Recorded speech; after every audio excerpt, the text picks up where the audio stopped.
Okay, we're live. This is the Healthcare Committee. It's still the 25th, and we're back from a little bit of a break. And with us, we have Miles Latham, and we're going to let him take it away right now. We're still talking about H814. All right. Well, good morning, everybody. For the record, my name is Miles Latham. I am the Director of Artificial Intelligence with ADS, the Agency of Digital Services here at the state of Vermont. I lead our division of artificial intelligence within ADS, which is part of Josiah's team, who you heard from earlier. Our division is primarily responsible for implementing and developing the AI tools that we make available across the state government, as well as specific tools that we develop for specific agencies or departments throughout the state of Vermont government. Additionally, we are responsible for defining and operationalizing policy guidance on the use of AI within our state government workforce, as well as various other related initiatives such as education development for state of Vermont employees. I have a couple of thoughts and comments that I wanted to share with respect to Section 4 of this bill and the proposed changes to the composition of the AI Council. And to start, I just wanted to begin with a little bit of a high-level summary of what the AI Council does from my perspective and how my position and our division works with them, if that's okay. So to start, the main role of the AI Council, as I see it, is to provide sort of the framing strategic guidance to our division, which myself and our team are then in turn responsible for operationalizing through the various phases of our work that I previously described. The council provides strategic guidance on a very wide-ranging array of issues, including some of the things that Josiah spoke to a few minutes ago regarding identifying appropriate AI use cases, how we can most ethically and appropriately leverage this technology to improve service delivery within the executive branch. I also mentioned that a component of our work is policy development. AI Council is central to reviewing those policies and providing guidance, including on our policies governing the use of AI within the state government, as well as specific, more detailed policies like how to best use AI within an accessibility context. Additionally, they provide strategic guidance for us on how we can best approach the educational initiatives that we're working on within the state government, as well as some other very complex but highly salient issues like how we're approaching workforce development in Vermont, how we can best plan for the future uncertainty that's arising, given that this technology is evolving so rapidly that it's very challenging to estimate what it's actually going to look like in 5 years, right? So how can we effectively develop strategic plans on a 5-year time horizon for what our division is going to be focusing on? Those kinds of questions, I found that our sessions with the council have been instrumental in helping to develop answers to those. And that's all to say that one of the main benefits to the council that I've experienced has just been the diversity of the backgrounds and the perspectives that the various council members bring to each of our monthly meetings. So going to Section 4 specifically, I just had a couple of notes here, as I mentioned.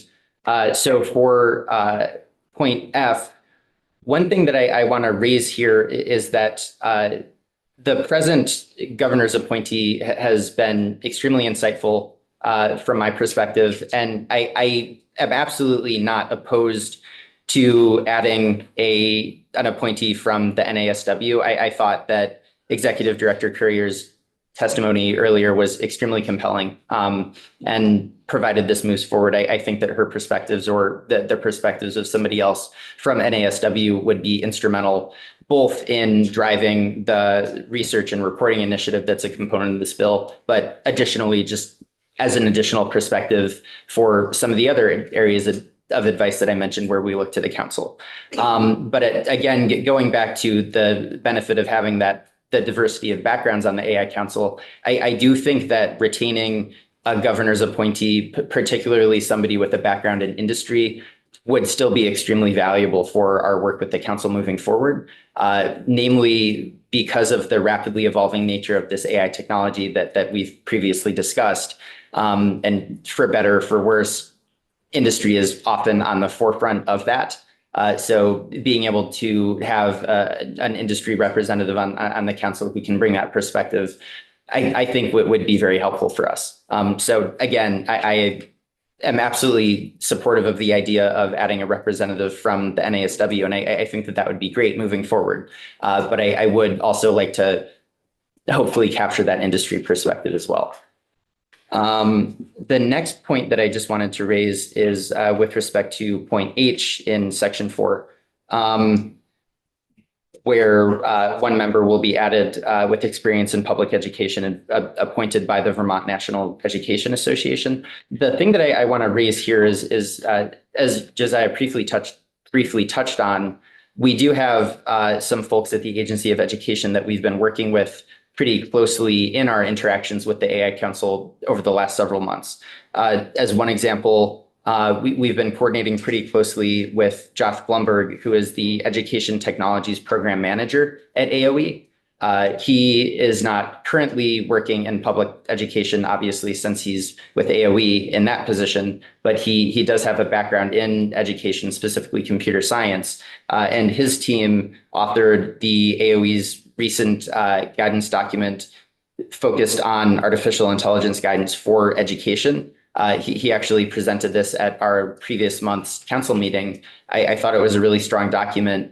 And my overall point here is that given the focus for the research and the report that's laid out at the tail end of this proposal, I think that the experience of Josh and his technology program management team at AOE, I think that would be a very valuable addition to the council as well, both again, with a focus on this specific research task that we'll be undertaking over the next year or so, but additionally, just turning back to the other points of guidance that I mentioned. And that is everything that I had. So I'm happy to address any questions. Yes, I have one first. What did you think of the idea of a representative from the Vermont Psychological Association? I am broadly supportive of that idea as well. To be frank, I think the more broad array of perspectives we can bring to the AI Council, the better. And I thought that was a compelling idea, and especially given the salience of AI and healthcare, and particularly psychological healthcare, I think that would be very helpful. Thank you. Thank you. Go ahead, Leslie. For both of you, I'm not sure if you could give us some written testimony so we can review it if we, as we go back, that would be really helpful. And I'm looking at the council members currently, I think I have it right. And I'm not seeing anyone from primary care or the clinical practice of medicine outside of the mental health world. So I'm wondering about thinking about including that role and what you think. I'm sorry? Well, there's someone appointed by the medical society in the bill. Yeah, okay. So that would cover that. Yeah, we could fix the language further, but I just want to. Okay. I was just looking at the current state and Okay. so you're addressing that gap. I mean, it seems like there's a gap. So thank you. You can, I don't want to. It's a Testify. question about the. No, I just want to, because right now it looks like there's a lot of, well, there's the Department of Health, so I guess that would count. It's broad, but I just want to be sure the primary care or, clinical medicine is, and what page is that on? It's on page 26. Yeah, and it adds, what we would be adding is a social worker, it says a member with experience in healthcare appointed by the Vermont Medical Society, and a member with experience in public education appointed by the Vermont NEA. So the current bill language would add 3 new perspectives. It would add a healthcare provider appointed by the doctors, a social worker, and a teacher, so to speak. And what we heard is that a psychologist might be useful. And I almost called you Josiah Miles. Did you, sorry, did you suggest another addition? Because I was trying to take some notes on what you were saying, and did you say there would be another perspective we could add? So I don't necessarily have anybody specific in mind, but one of the areas where I think that having an additional perspective on the council is somebody who is working in industry in some capacity. Okay, that's what it was. Thank you. I'm gonna write it. Okay, there we go. Yeah. Now, It's not really, but, well, do you think the information that you heard from Josh Lundberg would be helpful to us when you just had a meeting with him? Yeah, so for context, he was the lead author for the work product that I mentioned, the Artificial Intelligence Guidance for Education document that the AOE put out at the beginning of this year. Our AI council meetings are once per month, the first Friday of each month. And at the previous month's meeting, he took up a portion of that to discuss this report with the council.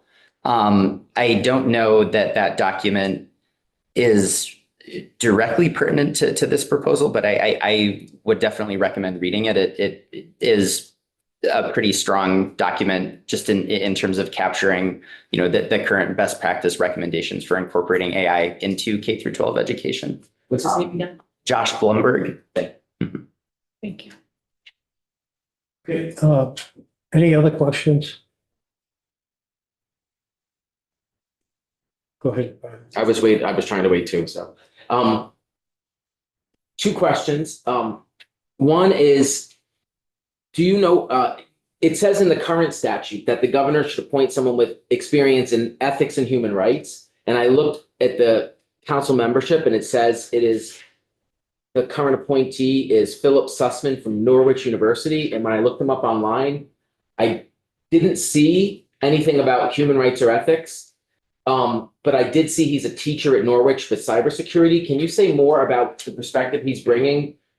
And would he be someone that if we change the governor's appointee to industry, he could fill the role of industry, even if he has human rights and ethics experience?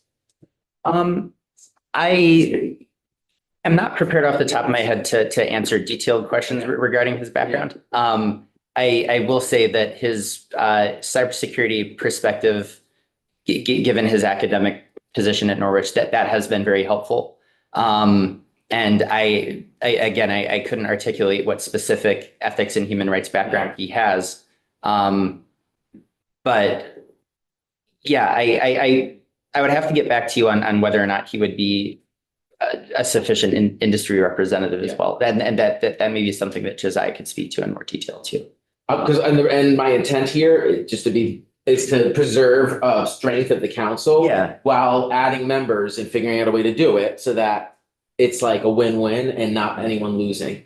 Yeah, and I will say, I guess to more concretely answer your question, his insights have been very valuable. I, again, cannot speak to the details of his background. Yeah. But he's been very helpful in terms of helping us to guide our strategy. We could always have a member at large appointed by the governor, and then they get to decide what the void is that they're filling, Yep. We'll kind of, that's gonna, We'll come to that. And then the second question, which is, and it's dedicated to you, Henny, is, are these people paid? Is this costing us anything? How much is this costing? It's not in there as a per diem or any of that. Well, it might be in the existing statute, yeah.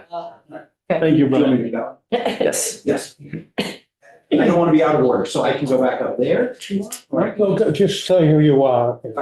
So there is a per diem available for members who are not otherwise part of the executive branch. So there are, I think, 3 who regularly participate, 2 or 3. So it does cost something. It does not cost very much because it's once a month. So How much, is it $50 the per diem? I would have to- Yeah, I think it is because I'm on a board and we get 50, no matter how long the meeting is. And I'm just putting it out there that we could have Nolan always run the numbers, but if we added 4 people to this council, it would cost the taxpayers $2,400 more a year.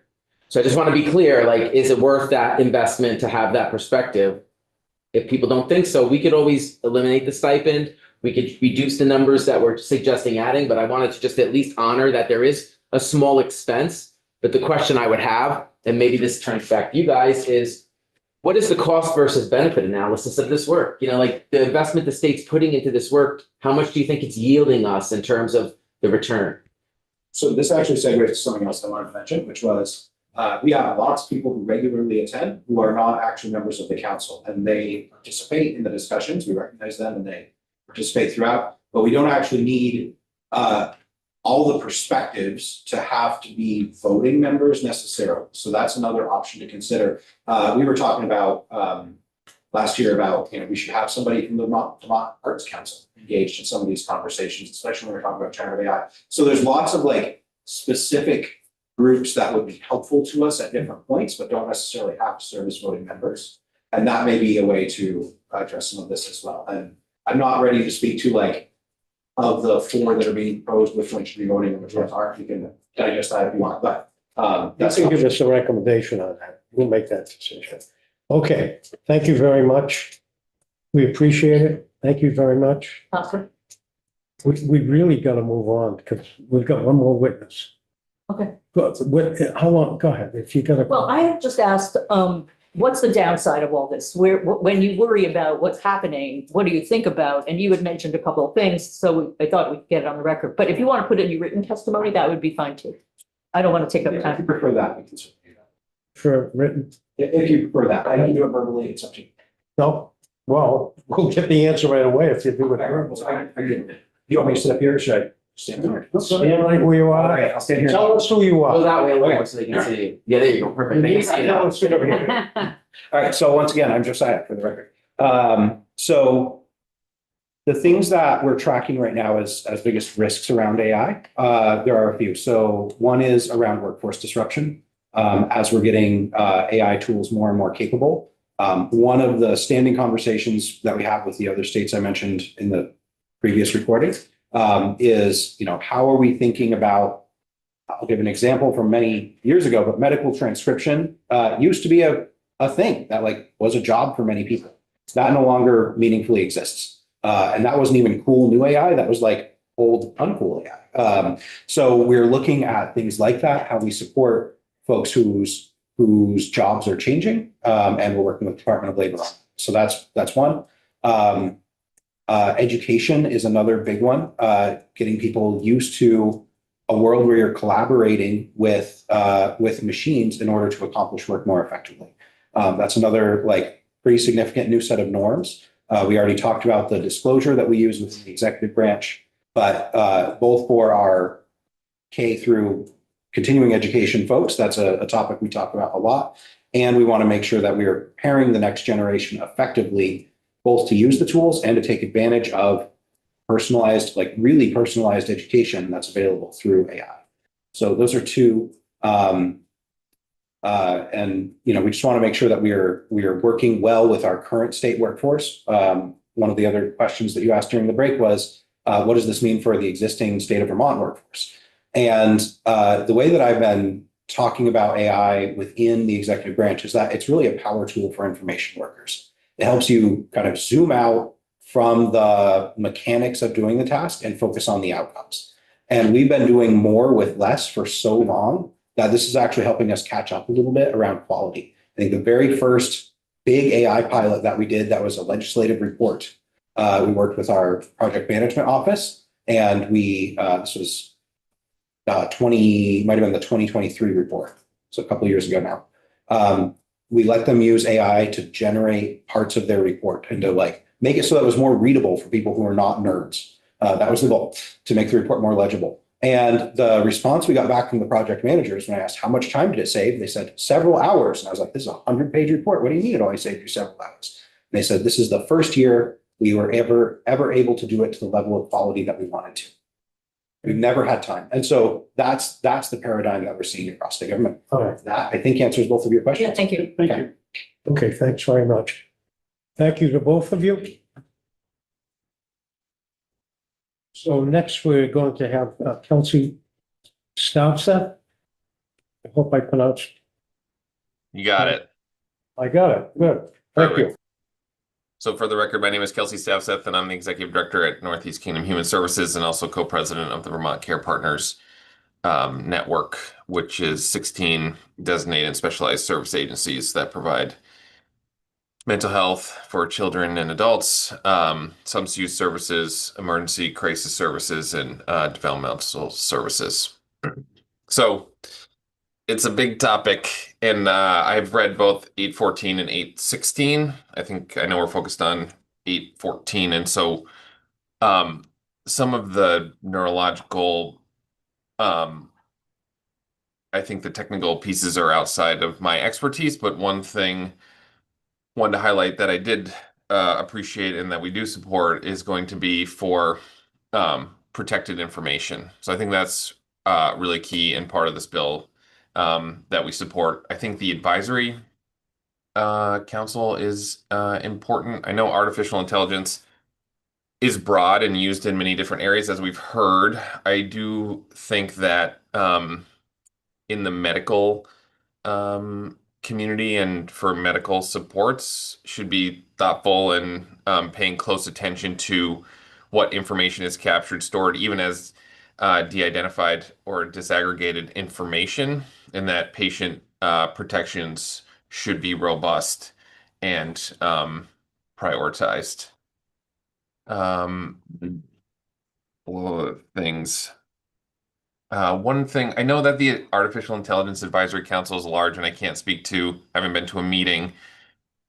And I believe Josiah spoke to this a little bit about inviting people to speak to it. When I look at the members, it's a very professional group of folks that we've talked about. I think it's important to have people with lived experience, peers, and folks who are using AI day to day, but in a less professional mindset to be able to speak to that or participating in a meaningful way as decisions are being made about how artificial intelligence is used. I think this is specific to mental health and our world, and just saying I think there's potential to have significant impacts.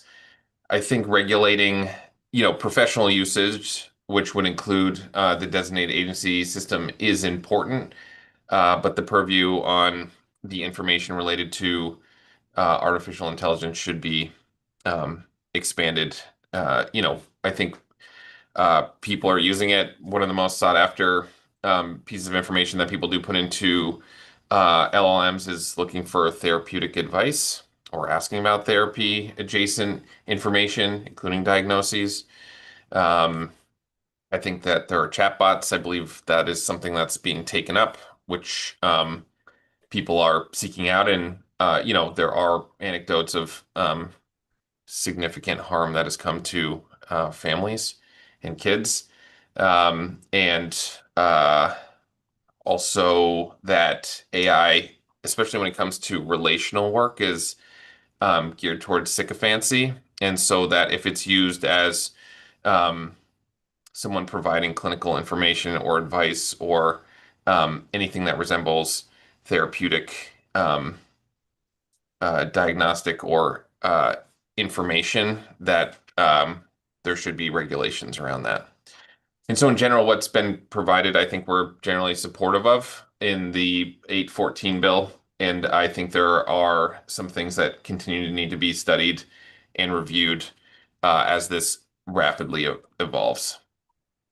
And one thing I can speak to is that we do use what we would call augmented intelligence. And I know that there's artificial intelligence and then augmented intelligence both referenced. I would recommend a definition, or that a definition be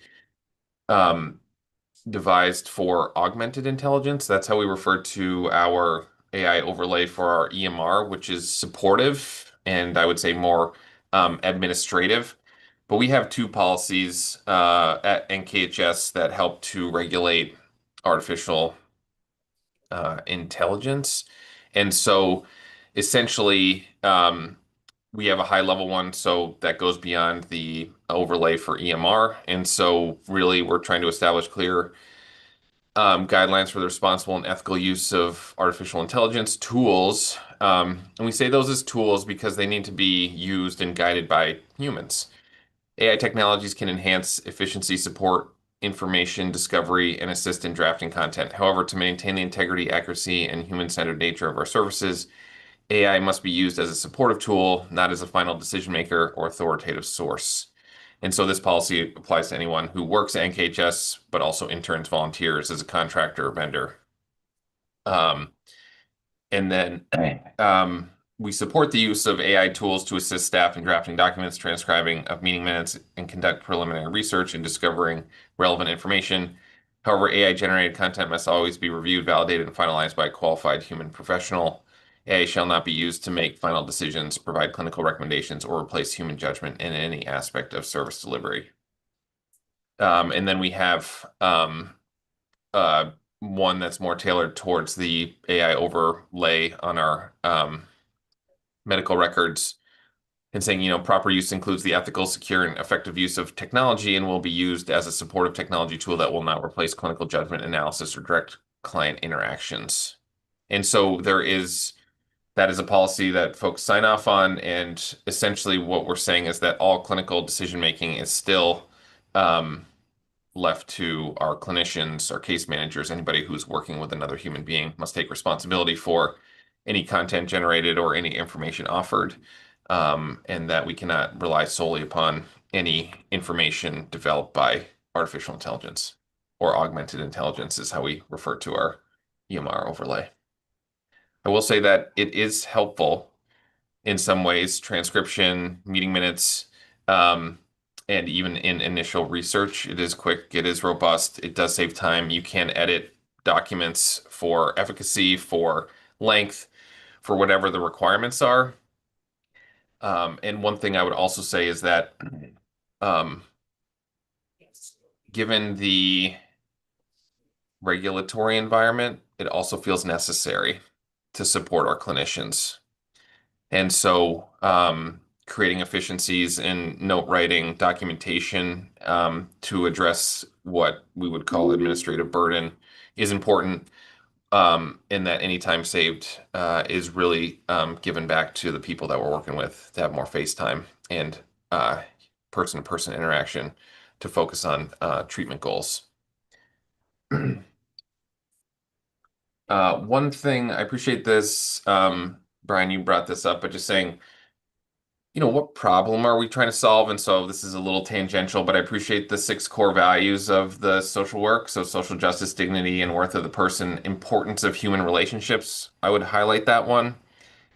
And, you know, this isn't necessarily related to the bill, but I would say that as we move forward as an organization, we are saying the isolation, loneliness epidemic is related to our adoption and use of technology, and that the focus and priority of strengthening our communities and prioritizing human interactions is essential. I understand that this bill is about regulating AI as a tool, but I think technology adoption and use for not only professional services, but leisure and recreation is an important topic to cover, and something that, yes, we're using thoughtfully, but also pushing back in terms of how we treat and diagnose folks, and saying it's hard to connect all the dots. I believe, I can't remember the person's name who testified, but all of the information gathered and wearing glasses that are going to say if your pupils are dilated or your heart rate's up or if you're lying or not.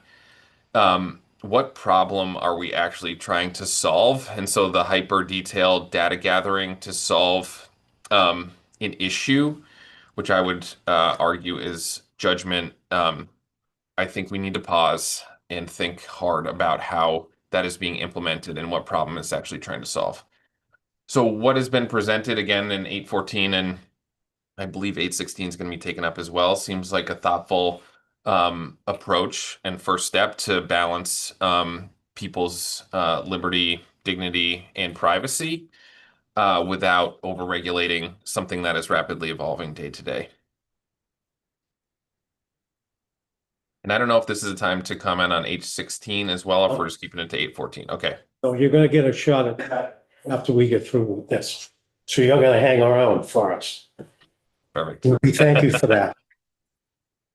Questions?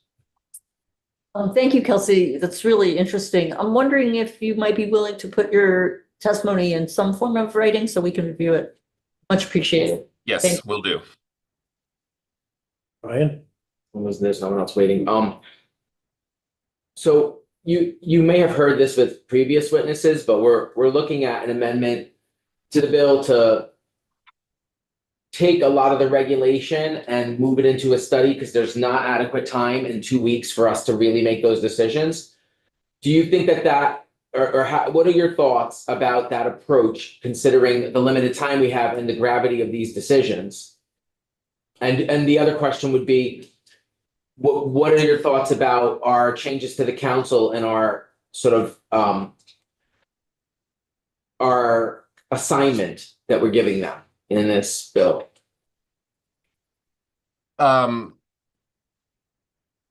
Yes, good question. The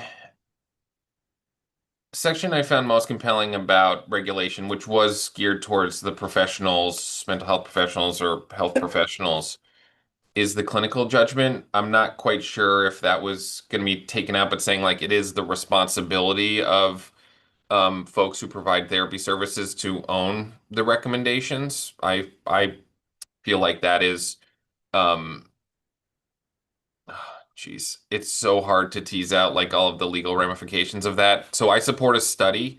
I also support, and we've developed a policy saying it is the responsibility, and we can't say we've created a document in AI and just pass it along and saying, well, this was generated and can't take responsibility for that. It is the individual responsibility as a healthcare professional that whatever gets put into our clinical documentation or is conveyed is owned by that professional. And so I do think that is an important piece of the legislation to say that a human must take responsibility for clinical judgment and insights, and any communication passed on from a professional, in our case, mental health professional, to a client or patient is the responsibility of the professional.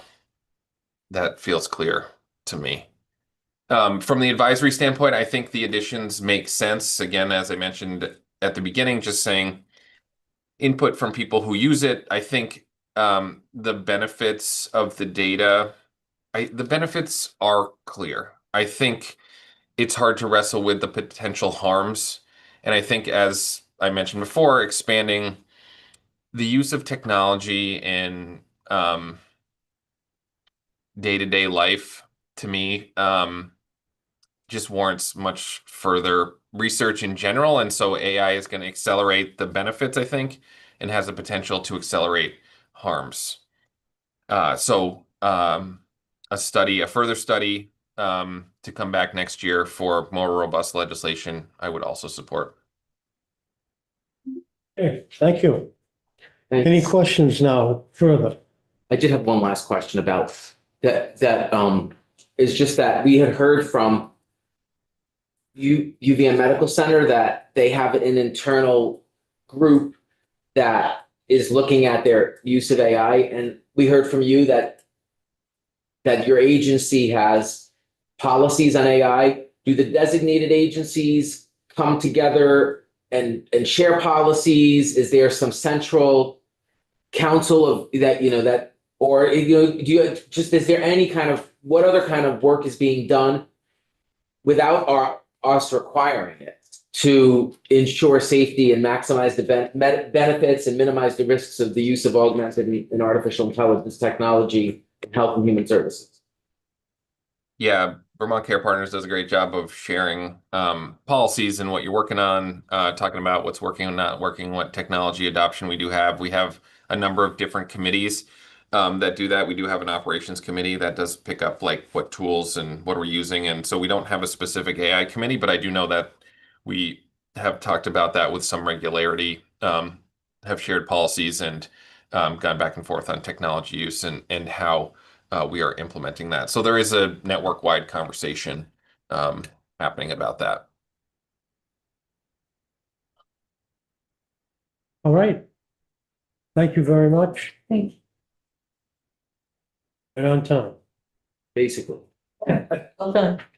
All right, now, what we're gonna do next is we're gonna switch over to 816. That's an act that basically regulated about artificial intelligence when you're providing mental health. So, our first witness is Kelsey, who's already here, and then we have Jeremy Adaman. So Kelsey, why don't you finish what your mine's on it and switch over to 816. Great, thank you. I appreciate that. Again, for the record, for 816, my name is Kelsey Stavseth. I'm the Executive Director of Northeast Kingdom Human Services and Co-President of Vermont Care Partners, which is the network of designated and specialized service agencies. So again, I think there's a overlap, I think, in the intention of 814 and 816, which I appreciate. I think the purpose of the bill lined out ensuring therapeutic judgment, clinical decision-making, and therapeutic communication remain the responsibilities of qualified mental health professionals, and this is not delegated to artificial intelligence, is spot on. I think that mirrors what we've got in our policy. Respecting individual choice in selecting mental health services, including community, peer, and faith-based options, is important. And then also consent. So we do get consent before we use our augmented intelligence, which is about kind of transcription and drafting of notes. So we do get consent for that. And then appreciate that it just noted allowing the use of responsible use of artificial intelligence. So going through the bill in 816 again, saying I think it does a nice job of balancing individual liberty and also understanding that artificial intelligence, augmented intelligence is here. It's being used and we should be paying attention to it, but doesn't, in my opinion, over regulate the uses. A couple things that I would want to note that had been brought up. I do think it's worth considering, and maybe from Ledge Council, defining both artificial intelligence and augmented intelligence. I do think those are sometimes used interchangeably, but are different. And I do think with, large language models and then the potential onset of generative AI, those are different. But again, I feel very like a layperson when it comes to how is that created, what does that mean? But I think it's worth considering, or people with more expertise to consider the difference between artificial intelligence, augmented intelligence, and the difference between LLMs and generative AI. I do see there's a generative artificial intelligence definition in here as well.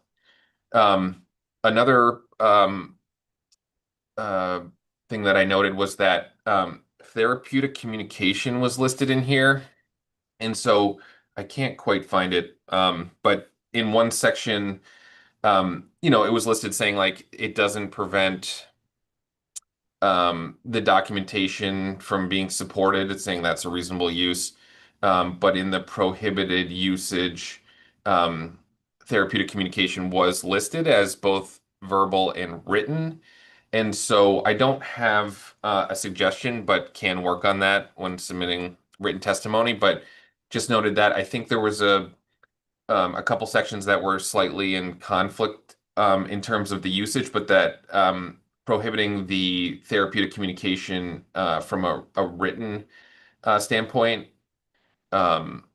just brought up a little confusion and concern about how the augmented intelligence we use supports a drafting of the initial note if needed, and then our policy says you can't just submit that, you must review it and make sure it's what you discussed with your client in session or in your case management work, and that you must edit for appropriateness and then sign that it's your work that's been supported.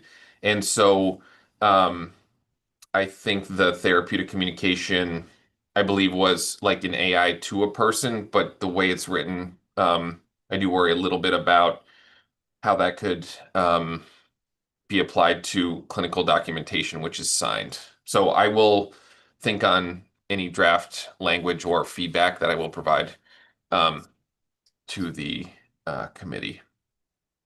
But I'll say- that's, I haven't had a chance to thoroughly read it multiple times. Yes. Thank you for catching the inconsistency around that. I did, and I think our next witness will probably discuss this a little bit, but we were talking about the need of reviewing and approving notes. So as you contemplate suggested language, consider whether just adding reviewed and approved at the end of, I think it's bottom of page 4 or something. Go ahead. Sorry, I just wanted to let you know that we were already. No, that's really at those helpful. words. Thank you. Yeah, no, that's great. Let's see. I think that was really what I had highlighted in that, but I do, given some of the high profile issues using the technology, I think it's helpful to provide this regulation, especially for professionals. One of the things, again, as we try to wrangle this large picture, is saying, I think there's a bigger conversation outside of this. Again, the AI Regulatory Council about like, how is this being used? I worry about chatbots. I worry about access to LLMs on the internet. I worry about how, use of technology with an AI overlay to collect data and target people specifically for selling things or using things, certainly can have a negative impact, especially on youth. I think about social media. I think about gambling. I think about the supercomputers in our pockets called smartphones. And so I think the way this bill is tailored, generally supportive with a few of those tweaks that Daisy mentioned. And but I appreciate that this committee is taking on a bigger look at this and think that there is a bigger conversation about technology and artificial intelligence to be had in terms of how it's impacting our community members, but also how it's intersecting with our social health, mental health, physical health, and how our professional services are equipped to handle that and what services we're providing. So that's a conversation for another day, but I do appreciate that the committee is taking artificial intelligence seriously and putting something forward to begin a framework for regulation. Thank you. Any other questions? I just have a question. I'm not sure I'm seeing where this conflict is, so can you point me to that for a minute? Or another time, something? But I can point out one, so at the bottom of page 5, it says administrative support means a task performed to assist a mental health professional in the professional's delivery of mental health services, such as scheduling, billing, and general logistics, but excluding therapeutic communication. And so, and then if you go down to the definition of therapeutic communication, means a written or spoken interaction intended to diagnose or treat any type of mental or behavioral health concern, provide ongoing recovery support, or provide any advice related to diagnosis, treatment, or recovery. And so some of the overlay of technology helps to draft and note. So that is part of the augmented intelligence. And so I would, reading this at first glance, saying that feels like a written interaction that's intended with the treatment note to provide ongoing treatment or recovery. And so I worry a little bit saying, I think that the tool we use is really helpful. I think our policy covers saying you can't just hit send after something is drafted. It must be edited and reviewed, which we can track what portion of a note is edited. And that just reading therapeutic communication there, saying, I think what was recommended earlier about just saying note, we can add a little something there, but I just want to clarify therapeutic communication and how that's applied to how we're currently using our tools, which has been helpful, but is still guided and owned by a human. Thanks very much. incredibly helpful, Kelsey. I appreciate you. Always good to see y'all. Thanks for having me. I got to jump off, but we'll see you later. Okay, thank you. Right, next week. Did you have something you want? No. This person we have is Jeremy Ederman. Did I get it? You got it. Yes. Thanks so Okay, much. cool. Great to be with you all. Appreciate you having me. Again, my name is Jeremy Adderman. I serve as a senior director at the National Council for Mental Wellbeing. The National Council is a national association representing over 3,200 mental health and substance use provider organizations across the country. Primarily, sort of safety net behavioral health providers like Kelsey's organization, who is a member of ours, and others in the Vermont state. My background is in community behavioral health. I served as a case manager for several years and then had my education as a social worker, served as a clinician and therapist for several years with the National Council. In my current role, I spend a lot of time thinking about how solutions, in particular technology and in particular artificial intelligence, can support behavioral health, the provision of quality behavioral health care for all people, and how it can help mitigate some of the challenges and barriers to that kind of care, and how we need to ensure protections like what you all are offering for both consumers and providers.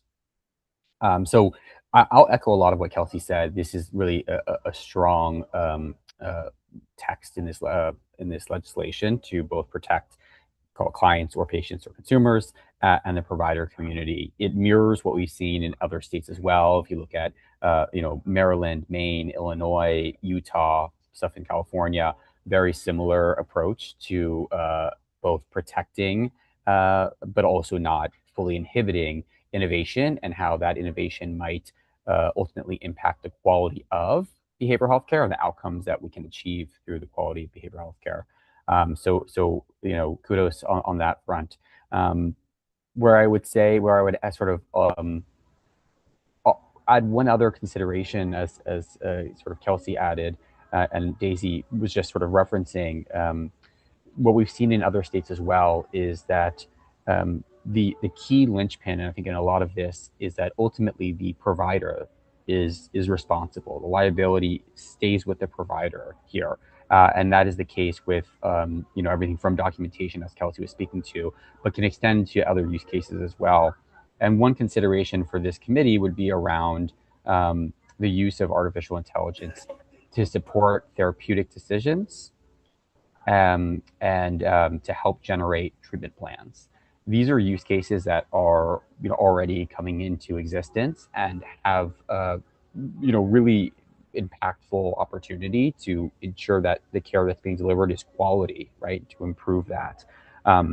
Where I think the bill suggests is that artificial intelligence cannot do that.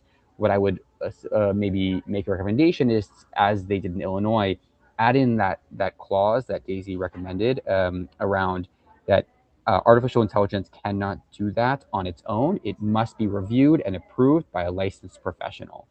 And so ensuring that a licensed professional is reviewing and approving any therapeutic recommendation or treatment plan provides them with tools that will help them deliver better quality care, but ultimately ensures that the care that's being delivered is of the decision of the provider itself, right? That the provider has to sign off on that. So that's one consideration. If you see, I think it's the bottom of page 8, some of the restricted use around it. Again, you may be able to add that as a allowable use if the therapeutic recommendations or the treatment plans must be reviewed and approved by a licensed professional.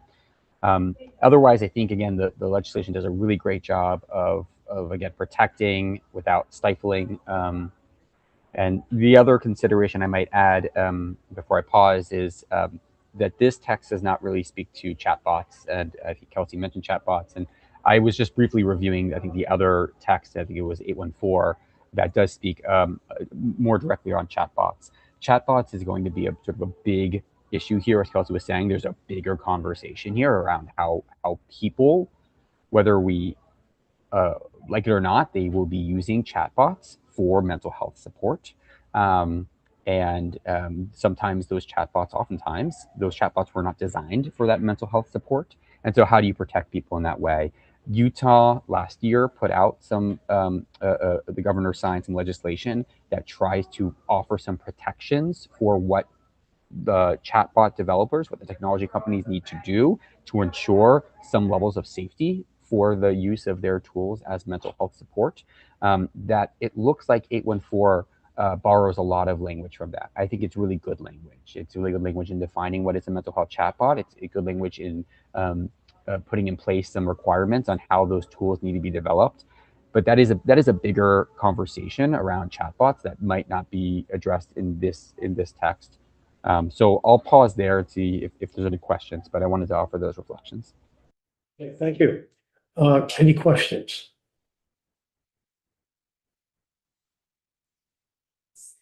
Go ahead. It's sort of like a general question, which is we're talking about 816. There's also 644 and 814 that have chatbot sections, and I'm just wondering if witnesses have compared them, and if not, You just mentioned 814. 814 I've looked at, yep, as a comparison point. And again, there are components around chatbot that are productive and I think are strong language. But I think the language in 816, specifically around the permitted and prohibited use cases for artificial intelligence in community behavioral health settings, behavioral health providers, is really strong language, and I would recommend, the use thereof. but did you look at 644 also? Personally, I did not. Happy to. Okay, yeah, that's what I just think like looking at the three would be useful at some point, see what the strengths are. And then it would be great if we could look at the strengths of them all or the intersection. Just so we get the strongest possible chatbot though. You did a comparison. That was helpful. I did. Appreciated that. Thank you. Okay. Another question? Just with the question of chatbots, is that something the advisory council could address? They could. Do we want to ask them to? In addition to passing a chatbot bill or in lieu of passing one? I don't know. No comment. Can we discuss it? Yeah, just wondering if we want to be clear that that's part of their charge. I feel like we have enough time that we probably could, with additional testimony, make a decision on chatbots and let them focus on all the other stuff. But that's just my opinion. You're the expert as far as I'm not an expert. No, I mean, in this Yeah, realm. yeah. But I think we're hearing from experts. Jeremy, what are you seeing other states do with regard to protecting the general population from chatbots and also protecting the clinical setting like 816 does? How are you seeing other states deal with that? Is it separate legislation? Give us some thoughts. Yeah, it primarily separate legislation, although that may be for other dynamics around capacity of those legislations and when they feel ready to move on certain things. Most of the legislation to date, as it relates to AI and behavioral health, is more akin to 816. Really sort of thinking about the use cases within behavioral health providers and settings. Chatbot regulation, to the extent that it touches on mental health, is again largely Utah being the only state that has put something out and has even gotten something over the finish line therein. A lot of the movement we're seeing around AI chatbots and its intersection with mental health is more so on the developer side, and less requirements and more decisions they're making in how they choose to operate. So for example, when we've seen some of these developers or technology companies say, we are going to remind the person who we are talking to that you are talking to a chatbot every X number of minutes or hours, right?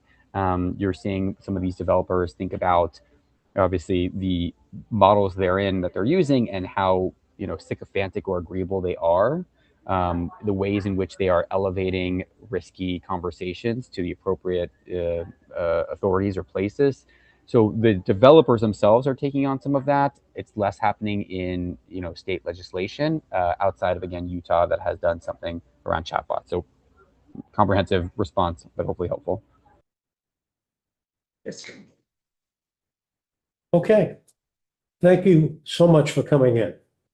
Not coming in, but being on that Zoom. Beaming in. Beaming in. Beaming in. Good to see you, Jeremy. Happy to Thank be you so here. much. Take care.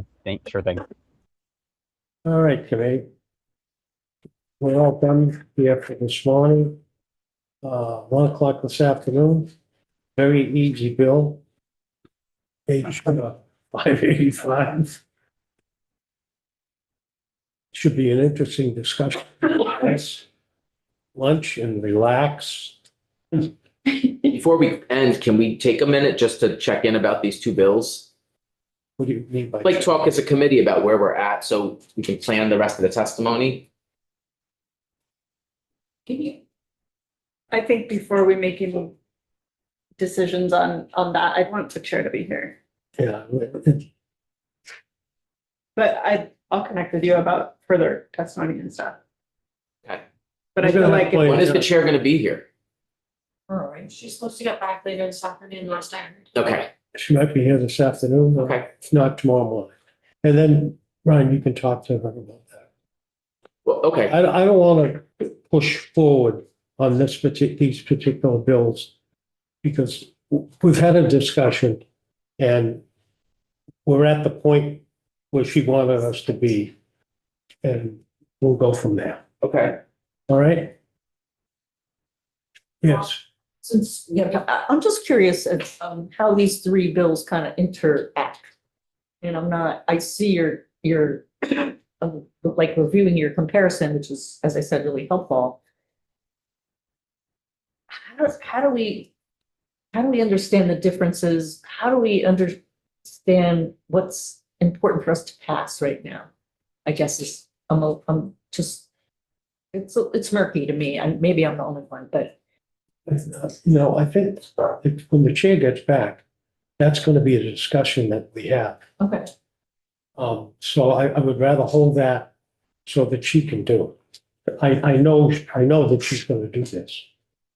And What I'm hearing from you is you want to make sure we include our chair in any decisions moving forward, which I I'm not thinking about a respect. decision. Which I I'm thinking respect. about understanding. I'm not suggesting a decision. I just wonder. that will be explained. Okay. But sure that. Go I ahead. agree with Leslie. there's actually 4 bills here. There is. You're going to end up with. I just don't understand each one's accomplishing something different, that we can't have one bill or 2 bills. We're going to have to. Well, we say that, but we're. You can bring that up and talk about that. yeah, I think that's an important point to Yeah. remember. We have two bills. So trying to figure out what the third and fourth bill are, that's not even on the table. We're taking up these two bills right now.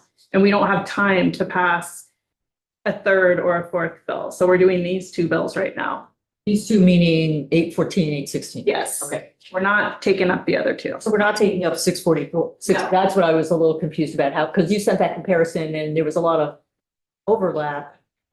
That I would just want to understand how to think about it. Well, we did the walkthrough. That's the only reason I did the overlap, is it to help us decide which ones to take up. And then it was decided to take up these two. Got it. Thank you. That's helpful. Is Deb watching on Zoom? Okay, the reason I ask is because then the only committee member who really has missed this is the chair. And so once she's here, then I feel like that does, the most inclusive approach is to talk further when everyone is present. And she's really the only one missing. So knowing that now, I get why you want to wait before we talk about what's next. Good. Even though the urgency I feel is because crossover is coming, but that urgency doesn't supersede the fact that there's a missing person who's got a significant role, and that we can wait a little for that. So, That's right. yeah. Okay, so we could discard 644, got it. Oh, wait, discard is a strong word. I would like to look at it and we look at its strengths. It's what we're going to wait for the chair to talk about. So I don't Okay, want so to. what you're saying, as I read 644, look for strengths that we might want to incorporate in one of the other two bills. Is that how we're thinking about it? That's No, how I'm thinking. Not how I'm thinking about it. Okay. We're taking up two bills. Okay, We're taking up 814 and 816. okay, Right now. okay. And they have different ledge councils, so I'm just trying to, Yeah. trying to get my head around. I Is it can the maybe intent? offer to talk about That'd be great. the 8. Is it the intent of this committee to take up the next 2 bills when these 2 bills are done? It wouldn't make sense because Well, that's what I'm asking. those other two bills. What we're doing is we're having the discussion we're supposed to be waiting for our chair to have, and I'm uncomfortable with that. I just want to say that. Like when Topper said repeatedly, we're going to wait. and then- Yeah, and I'm reiterating what the chair has told Topper and I, which is we're just doing these two bills. I think we need to remember the timing. Yeah. We have this week and we have the week we're back. Yeah. So I think that will play a lot. The other two bills couldn't be done if we should wait for the chair. The issue is that there are three bills that are doing the same thing in different ways. Yeah, and we already decided one of them, we're not doing it in. So So what's the fourth bill? the fourth bill has to do with utilization review, and we're not even looking at that. So don't talk about four bills, because that got me. All AI is the same. Don't get me. Okay. Ring topper? We're ready to go to lunch.